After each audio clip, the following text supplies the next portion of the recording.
Hello दोस्तों, आप सभी को स्वागत है अपने YouTube channel mister Rukesh sir में। जी हाँ दोस्तों, आज हम लोग देखने वाले क्लास 10th के हिंदी चैप्टर 3, जिस चैप्टर का नाम है भारत से क्या सीखे।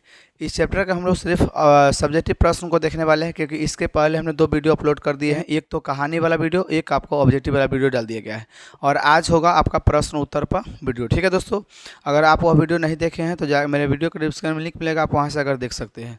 क्योंकि जब तक कहानी नहीं पढ़िएगा फिर इसके अंदर की बात नहीं समझ में आएगा दोस्तों। तो आइए, थोड़ा बहुत अगर होगा बात जो हम बताते हुए चलेंगे, ताकि आपको कहानी भी अगर ना भी पढ़े होइएगा तो आपको समझ में आ जाएगा। ठीक है दोस्तों, आइए।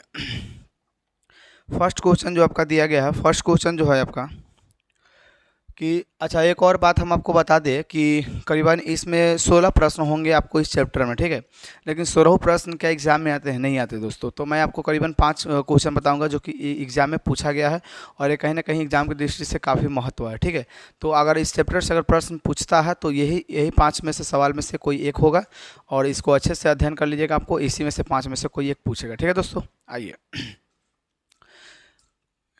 समस्त भूमंडल में, कहता है फर्स्ट नंबर क्वेश्चन है कि समस्त भूमंडल में सर्वविध संपदा और सौंदर्य से परिपूर्ण देश भारत है, लेखक ने ऐसा क्यों कहा? ये दोस्तों ये प्रश्न हुआ आपका, है ना, प्रश्न नंबर 1 है। ठीक है, तो इसका आंसर क्या लिखिएगा?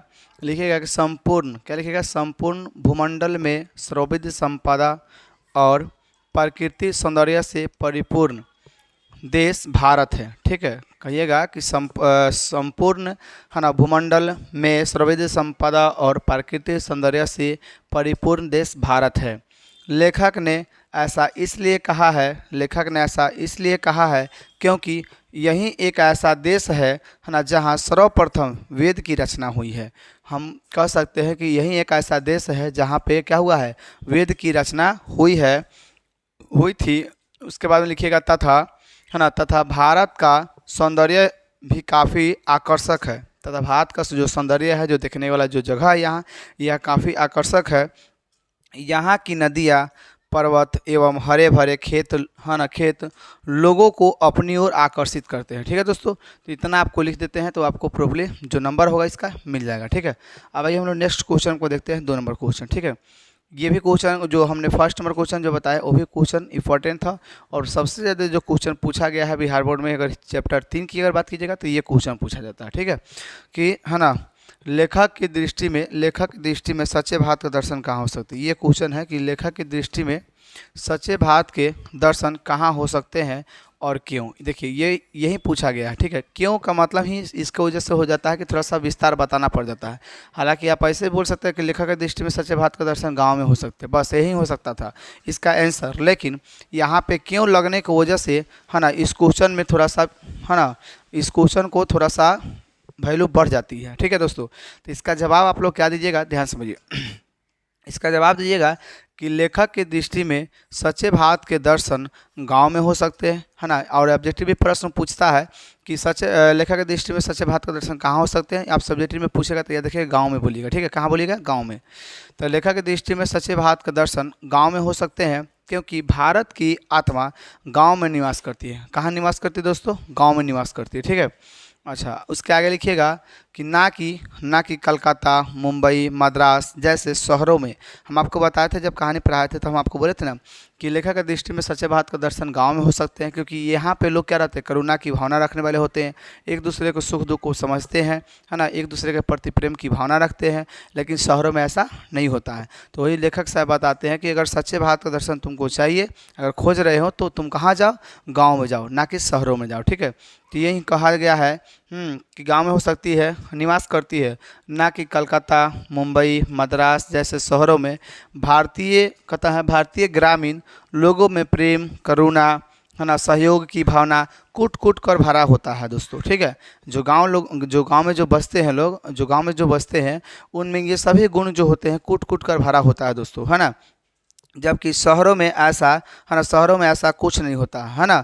अतः यही कारण है कि लेखक की दृष्टि में सच्चे भारत का दर्शन गांव में हो सकते हैं। इसका आप जवाब इतना ही दे सकते हैं। ठीक है दोस्तों, इतना दे दीजिएगा तो आपको अच्छा खासा नंबर मिल जाएगा। ठीक है, आगे आइए। अब आते हैं हम लोग कितना क्वेश्चन नंबर 3 पे आते हैं। ठीक है, क्वेश्चन नंबर 3 देखिए क्या कहता है। क्वेश्चन नंबर 3 है, ये भी क्वेश्चन इंपॉर्टेंट है दोस्तों, ये भी एग्जाम में कई बार पूछा गया है ना, कि धर्मों की दृष्टि से भारत का क्या महत्व है ना। तो इसका आंसर आप लोग लिखिएगा है ना, कि धर्मों की दृष्टि से भारत का विशेष महत्व है। क्या है?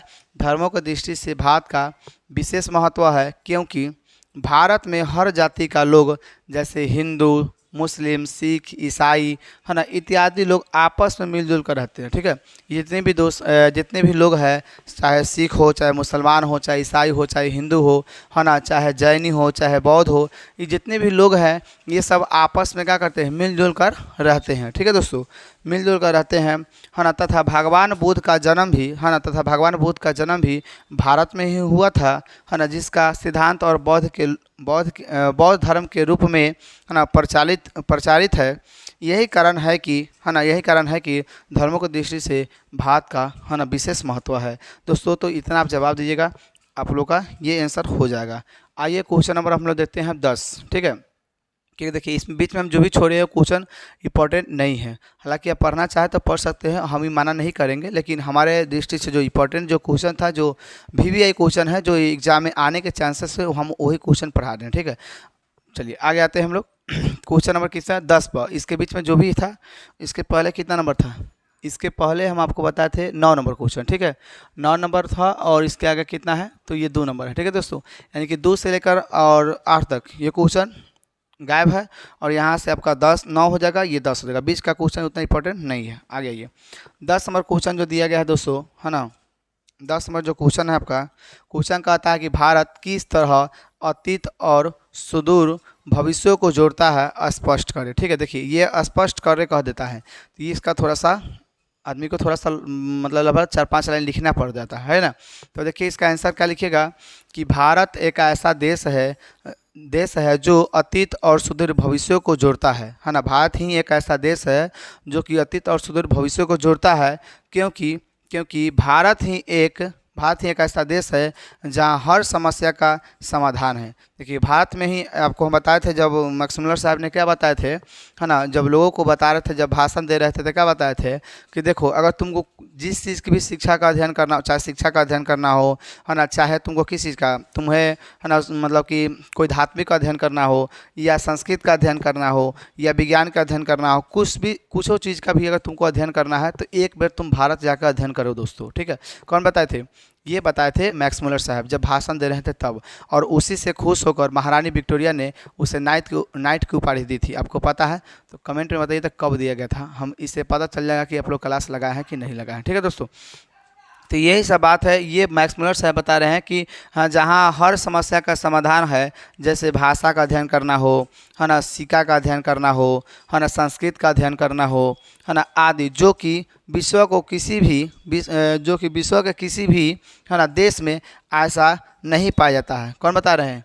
ये बता रहे हैं कौन है ना, तो ये बता रहे हैं आपका मैक्स मुलर साहब। ये इस क्वेश्चन का आंसर का जवाब यही होगा है ना जी। अतः यही कारण है कि भारत अतीत और सुदूर भविष्य को जोड़ता है। ठीक है दोस्तों, तो आप इतना जवाब दीजिएगा, आपका अच्छा खासा जो भी नंबर उस पर होगा, 2-3 जो भी नंबर का हो, वो आपको अच्छा नंबर मिल जाएगा, उस पर कटिंग नहीं होगा। ठीक है दोस्तों, चलिए आगे देखिए थोड़ा सा। अब हम लोग अगर नेक्स्ट क्वेश्चन देखते हैं, 12 नंबर क्वेश्चन। ठीक है, और ये लास्ट क्वेश्चन है, इसमें का 11 नंबर क्वेश्चन इंपॉर्टेंट नहीं था, इसे छोड़ दिए। 12 नंबर क्वेश्चन देखिए 12 नंबर प्रश्न क्या कहता है कि लेखक वास्तविक इतिहास किसे मानते हैं, और है ना स्पष्ट कीजिए। कहता है कि लेखक वास्तविक इतिहास किसे मानते हैं, और स्पष्ट करिए दोस्तों। तो इसका आंसर लिखिएगा कि लेखक के अनुसार, किसके अनुसार? लेखक के अनुसार वास्तविक इतिहास उसे ही माना जा सकता है ना, जिससे कुछ सीखा जा सके।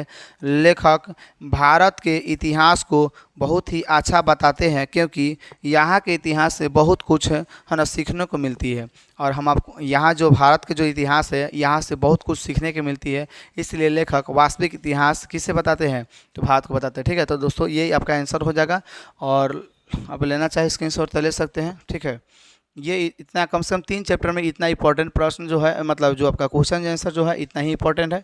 आप इसको अच्छे से तैयारी कर लीजिए, क्योंकि एग्जाम में जब भी आएगा तो इसी 5 क्वेश्चन में से कोई ना कोई एक होगा। ठीक है, ये चैप्टर 3 है। इस बात का देखिएगा, भारत से हम क्या सीखे, कक्षा 10 के लिए हो रही है, और ये प्रश्न उत्तर है। ठीक है दोस्तों, तो इसका आप स्क्रीनशॉट मार लीजिए, हम थोड़ा सा साइड हो जाते हैं। ठीक है, चलिए।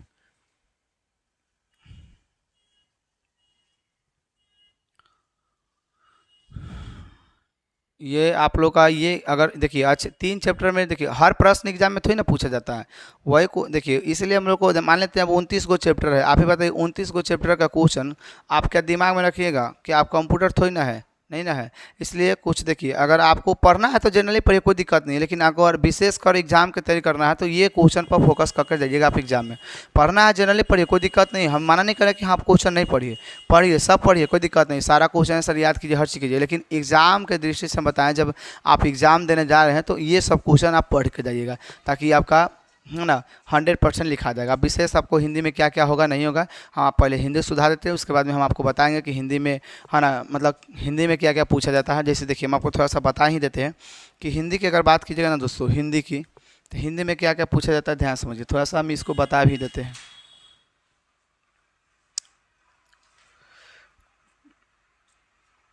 चलिए देखिए अगर बात कीजिएगा हिंदी के तो देखिए सबसे पहली बात है आपका आता है ऑब्जेक्टिव। क्या आता है? ऑब्जेक्टिव। तो यहाँ से दोस्तों व्याकरण और प्लस बुक से मिलाकर 50 गो आपका यहाँ सब्जेक्ट ही आएगा, ठीक है दोस्तों। और बात करते हैं गंधांश का, तो गंधांश में कितना नंबर का आता है? गंधांश आपका आता है 20 नंबर का, ठीक है 20 नंबर का आता है दोस्तों। यहाँ से 2 गो गंधांश देगा। अब सिस्टम अब ठीक है बिहार बोर्ड के हिसाब से भी प्रॉपर डिटेल नहीं आया है कि मतलब क्वेश्चन कब देगा, क्योंकि क्वेश्चन हो सकता है 30 को भी देगा, हो सकता है 20 को भी देगा, ठीक है।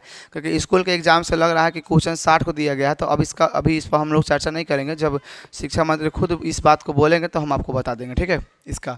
लेकिन गंधांश जो आता है 2 गो आएगा आपका, 20 नंबर का गंधांश आएगा, है ना। अगर 4 को देगा जिसमें से 2 गो छटैया करना पड़ता है, 2 गो छाटना पड़ता है, 2 गो छोड़ देना पड़ता है, 8वां करके देगा, ठीक है।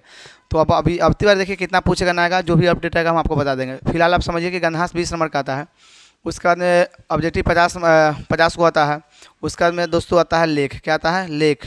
तो लेख आपका पूछा जाता है 10 नंबर का, ठीक है। उसके बाद में आता है पत्र। पत्र आता है दोस्तों, तो ये आता है 5 नंबर का, ठीक है 5 नंबर का आता है।